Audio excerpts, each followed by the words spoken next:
as we dive back into hearing the voice of the Lord.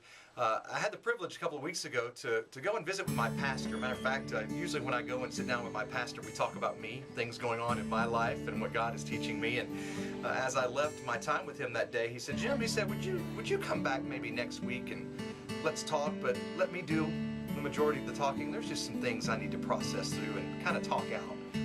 Well, my first thought was, why in the world does my pastor want to confide in little old me, you know? But I said, okay, yeah, Pastor, I'll do that. So I went back the following week and had the opportunity to visit with him. And for about an hour or so, he just shared from his heart.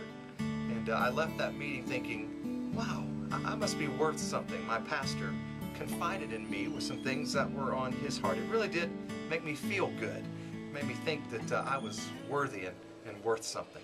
And then I read this in John chapter 15, where Jesus is talking to his disciples, and he makes a very interesting statement when he says that a master does not confide in slaves and their slaves. Matter of fact, I no longer call you servants. I no longer call you servants because a servant doesn't know his master's business. Instead, I have called you friends, for everything that I've learned from my Father I have made known to you. Another version actually says that he confided in his friends. He wants to confide in his friends.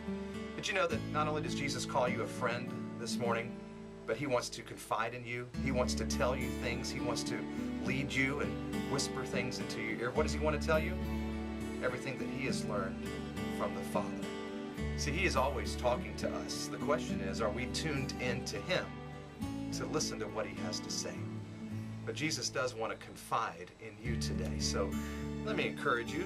Now let me challenge you this morning, even before you get to work or as soon as you get to work, shut the door, grab God's Word, spend just a few moments in prayer. Ask him to open up your eyes to see, give you ears to hear his still small voice today, and allow him to confide in you. You'll be amazed at what he has to tell you.